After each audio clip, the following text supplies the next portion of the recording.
Assalamualaikum warahmatullahi ta'ala wabarakatuh.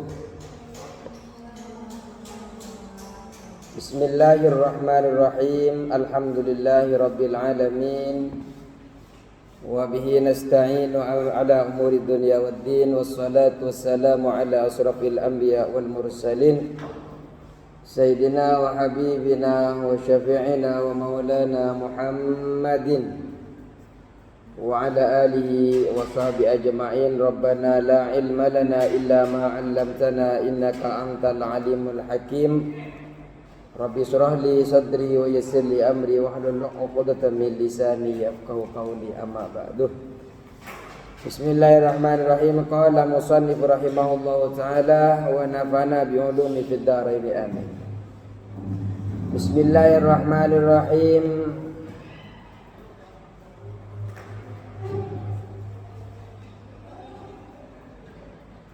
Wa an Abi Waqidin, dan dari Abi Waqid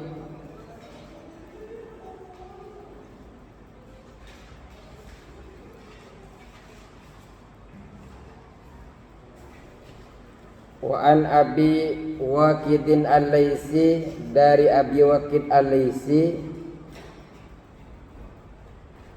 Siapa beliau? Beliau ini nama aslinya adalah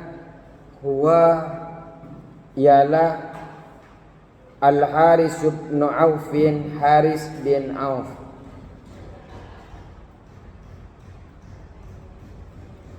Nama Abi Waqid ini adalah Haris bin Auf.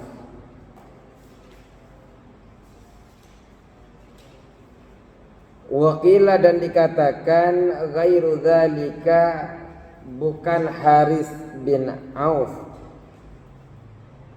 Ada yang mengatakan berbeda.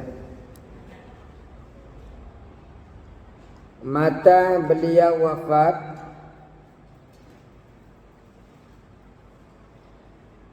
Haris ini wafat di Makkah, di Mekah, sanata di tahun 85 Hijriah.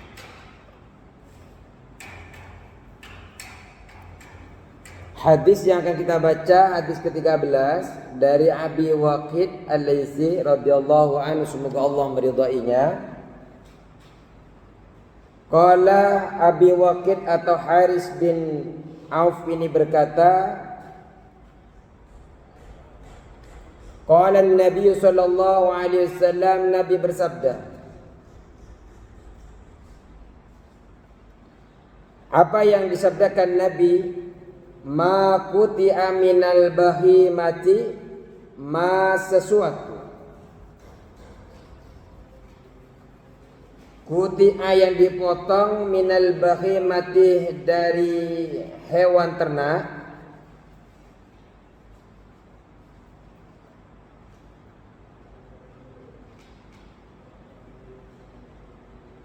Bahima itu ada yang mengatakan memang hewan ternak, lebih tepatnya yang berkaki empat.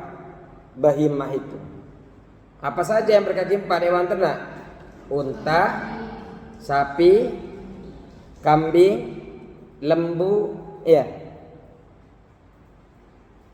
kerbau, hewan ternak. Kerbau diternak kan? Biasanya di daerah Banten itu banyak kerbau. Makutia minal bahima, sesuatu yang dipotong dari hewan ternak, dari tubuhnya pastinya. Wahia, sedangkan bahimah itu, hewan ternak itu, hayatun, dalam keadaan hidup.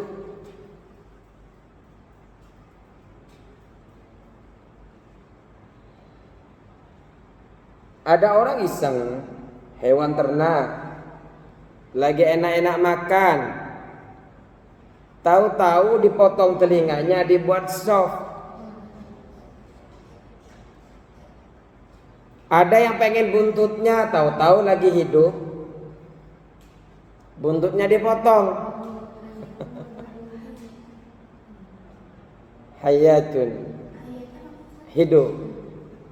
Wa adapun bahimah hayatun, yaitu hidup. Jadi ada sesuatu yang dipotong dari hewan yang sedang hidup. Dipotong telinganya, dipotong lidahnya, dipotong buntutnya jadi sop buntut dan sebagainya. Apapun yang dipotong, kalau dia lagi hidup, hewannya sedang hidup, fahuwa, maka adapun sesuatu yang dipotong itu, ma quti'a tadi, mayyitun adalah bangkai. Jadi kalau mau buat sop janda, biasanya kan sop tulang, sop kaki, sop apalagi sop buntut, sop kepala. Tapi kalau kepalanya dipotong ya mati. Tapi tahu-tahu saya pengen sop buntut, buntutnya dipotong. Saya mau telinga, sop telinga, telinganya dipotong. Padahal sapinya sedang hidup. Maka yang dipotong tadi akan menjadi bangkai. Ketika dimakan haram hukumnya. Kenapa? Dipotong bukan menjalur syar'i. Dia bagian itu menyiksa sama hewan lagi enak-enak hidup. Ya kalau mau kalau mau dipotong ya potong secara syar'i, lehernya yang dipotong. 2 uratnya dipotong. Sayang Pak Ustadz kalau dipotong semua, kalau lehernya dipotong kan mati Pak Ustadz. Tapi kalau yang dipotong cuma buntutnya, besok buntutnya, besok lagi telinganya, kan enak. Dicicil, dimutilasi. Itu nggak boleh. Apa yang dipotong itu menjadi bangkai. Akhrajahu Abu Dawud, mengeluarkan terhadap hadis Abu Dawud, Imam Abu Dawud.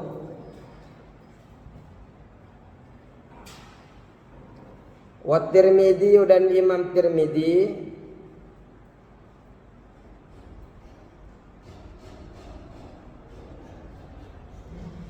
Wa hasanahu, dan menghasankan, menganggap ini baik, hasan,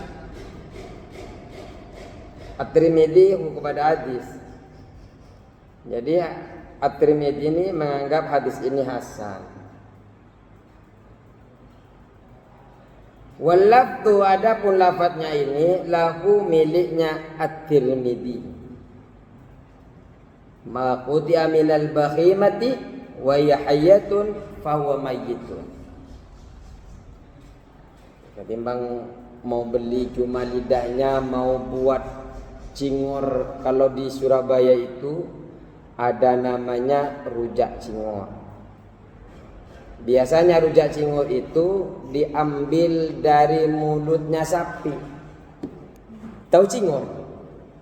Cingur itu apa? Tahu ada cingur? Cingur ini. Mulut itu cingur, sebutan buat hewan.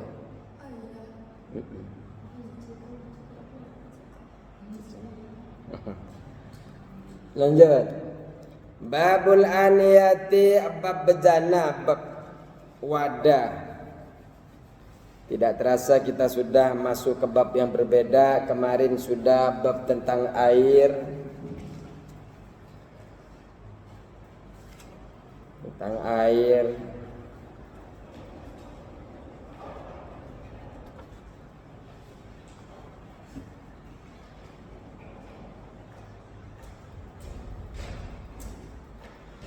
Babul aniyatu, bab tentang bejana, menjelaskan tentang bejana.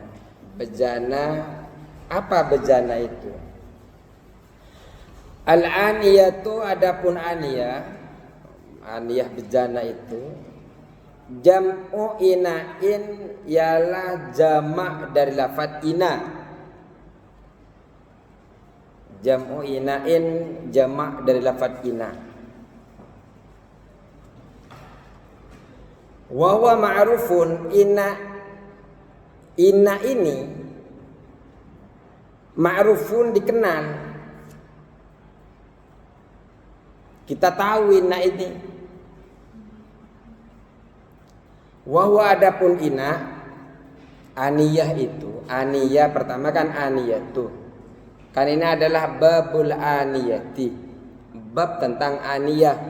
Aniyah itu adalah bejana. Bejana itu apa? Aniyah itu apa? Al-aniyatu adapun aniyah jam'u ina'in adalah jamak daripada ina. Inanya adalah tunggal mufrad. Wa adapun ina ini adapun ina ma'rufun dikenal, diketahui.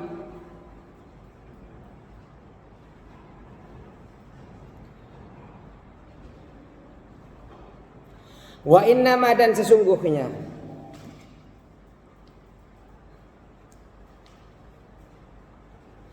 Wa innama dan sesungguhnya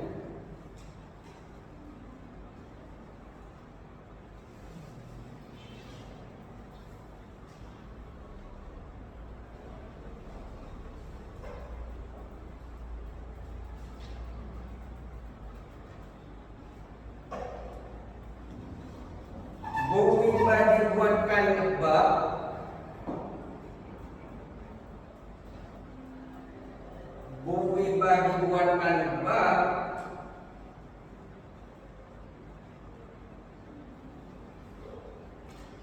laha bagi aliyah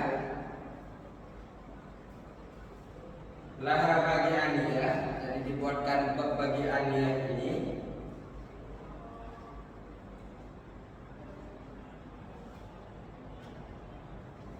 li'anna syari'ah karena sesungguhnya syariat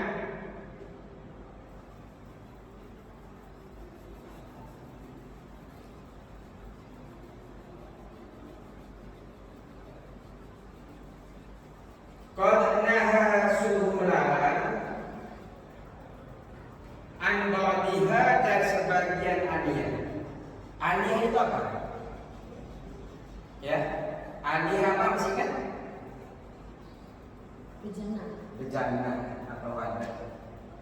Karena syariat itu melarang pada sebagian, walaupun sebagian yang lain halal, tapi ada yang dilarang pada sebagian daripada aniyah. Fa'aqad ta'allaqat maka sungguh telah berkaitan. Fa'aqad ta'allaqat maka sungguh berkaitan dengan aliyah.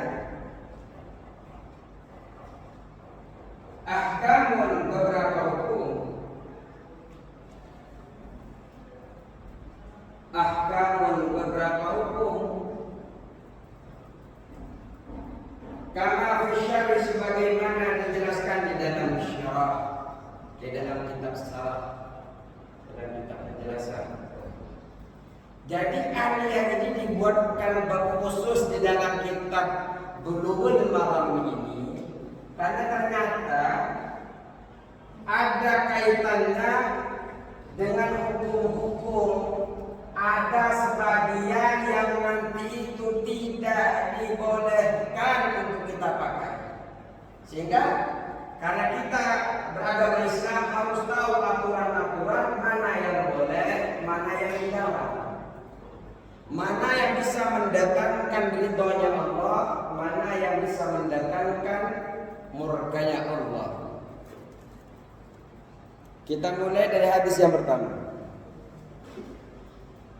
An Hudzaifah dari Hudzaifah Ibnil Yamani putra daripada Al-Yamani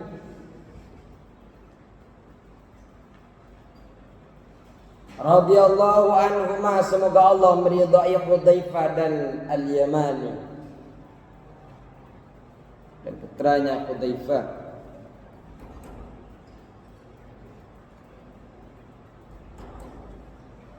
An Hudzaifah dari Hudzaifah Ibnil Yamani putra daripada Yamani.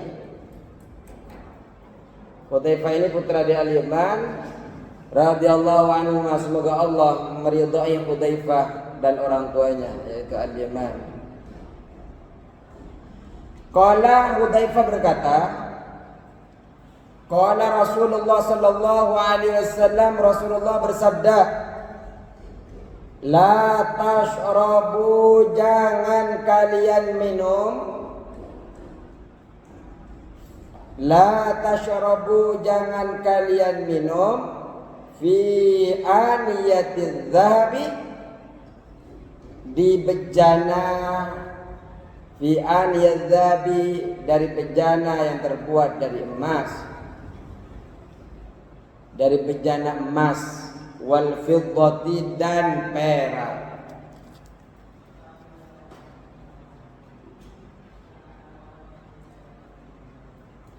Rasulullah melarang, jangan kalian sekali-kali minum dengan bejana, dengan wadah yang terbuat dari emas, yang terbuat dari perak.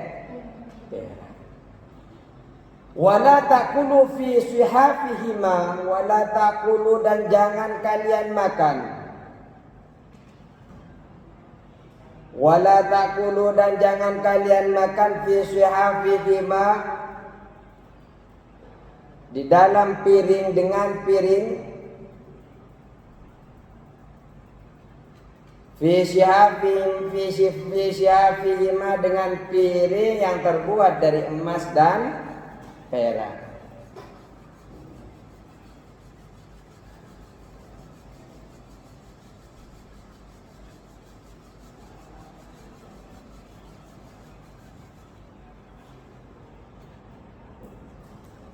Rasulullah juga melarang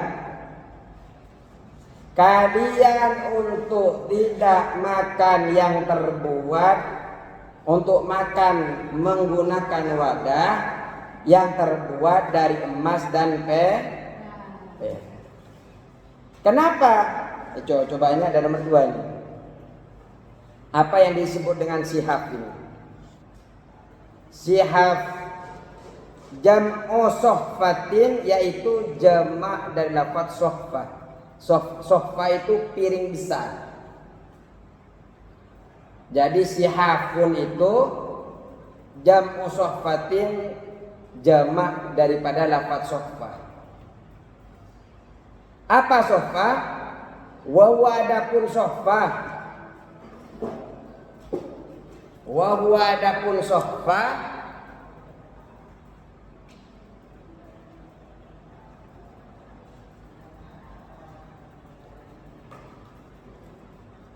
inaun, yaitu wadah,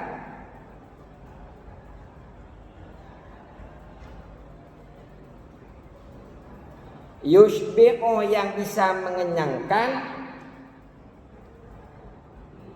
al-khamsata, kepada 5 orang. Jadi sohfah ini piring besar berarti, karena kalau sudah dipenuhi dengan nasi bisa mengenyangkan sampai 5 orang.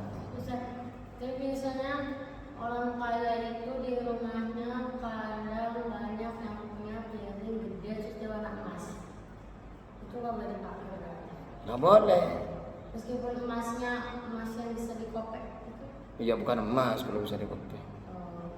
Mas-masan namanya. Iya, mas-masan itu nggak boleh. Yang kita bahas adalah emas murni sekarang. Kenapa?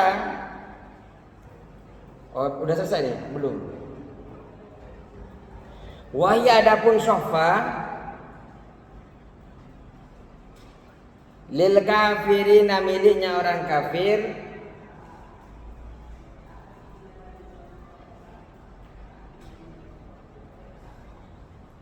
istimalan, dari segi pemakaiannya, istimalan dari segi pemakaiannya, la halan, bukan dari segi kehalalannya.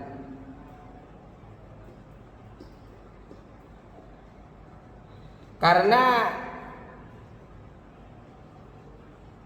piring yang terbuat dari emas dan perak itu, dari segi pemakaian itu biasanya dipakai oleh orang-orang yang kafir, yang kufar, yang ingkar kepada Allah dan Rasulnya. Walaupun sebenarnya itu tidak halal. Kita lanjut hadisnya. Kenapa dilarang? Fa innaha, maka sesungguhnya aniyah. Fa innaha, maka sesungguhnya aniyah dzahab wal fiddah ini, wadah yang terbuat dari perak dan emas ini, lahum, bagi mereka kufar, milik mereka kufar,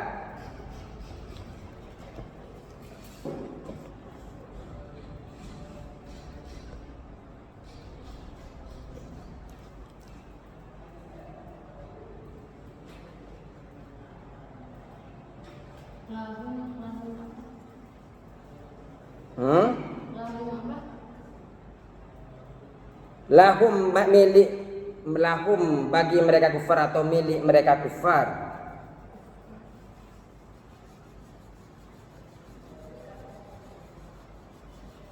Untuk mereka kufar fid dunia, di dunia. Jadi emas dan perak bejana atau wadah yang terbuat dari emas dan perak ini sebenarnya untuk mereka orang-orang kafir yang ada di dunia.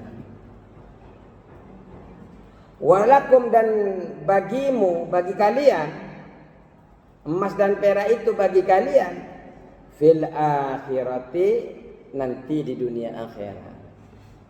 Fil akhirati, di akhirat. Kalian juga akan memakai emas juga. Kalian juga akan memakai perhiasan juga.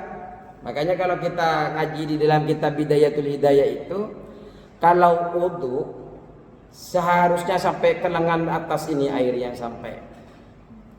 Kenapa? Karena perhiasan nanti yang dipakaikan kepada ahli surga itu nanti sampai kepada bekas-bekas air wudu yang telah mengalir di badannya. Biasanya sampai sini kan, usahakan sampai sini biar emas semua sampai sini nanti. Jadi emas itu bagi umat Islam nanti bagiannya di akhirat bagi kita. Bejana, bukan emasnya, bejana yang terbuat dari walaupun di kitab-kitab lain itu sebenarnya di antara ketidakbolehannya karena kita menjaga hatinya orang-orang miskin, orang fakir. Mereka banyak kelaparan, tahu-tahu kita sampai saking lebihnya banyaknya harta, sampai dibuat wadah, dibuat tempat untuk minum. Padahal di luar sana itu banyak yang kelaparan, ya kan? Sampai ada yang minta-minta. Mereka itu memang kalau mereka kaya tidak akan minta-minta mereka itu. Walaupun alasannya mereka itu memang pencariannya, karena memang dari awal mereka itu tidak punya apa-apa.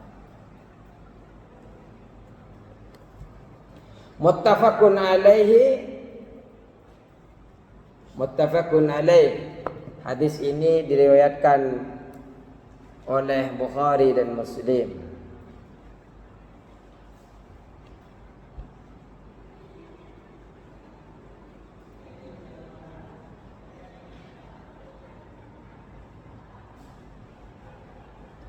Yang harus diingat, kalau emas itu dan perak kan, kalau untuk memakai di gelang, di perhiasan, untuk laki-laki haram, untuk perempuan kan boleh. Tapi di dalam hadis ini menunjukkan kalau tempat minum dan tempat makanan itu baik laki-laki maupun perempuan semuanya haram, tidak terkecuali. Kalian makan piringnya nggak cukup piring beling, tapi piring emas. Setelah ditanya emas dari Freeport, langsung impor Pak Ustadz, ini emas. Haram hukumnya. Kita makan, kita minum menggunakan itu. Kenapa? Kita bahas lagi. Bejana yang terbuat dari emas dan perak biasanya digunakan oleh orang-orang sombong dan yang biasa dengan hidup mewah. Rasulullah SAW ini melarang baik laki-laki maupun perempuan makan dan minum memakai wadah yang terbuat daripada emas dan perak.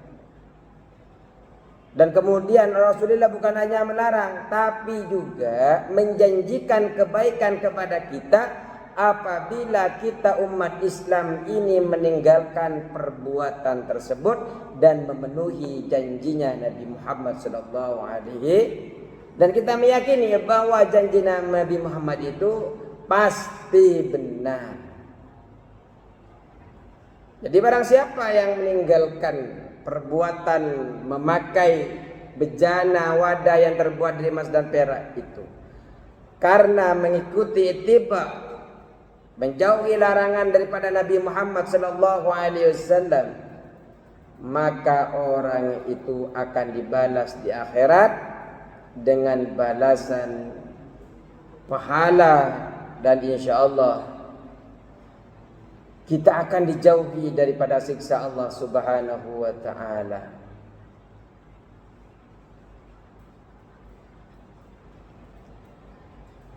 Tapi ya sebaliknya, bagi orang yang tidak mengikuti padahal sudah tahu atas larangan Rasulullah seperti ini masih melakukan, sebaliknya nanti oleh Allah Subhanahu wa ta'ala akan disiramkan api neraka melalui wadah-wadah itu.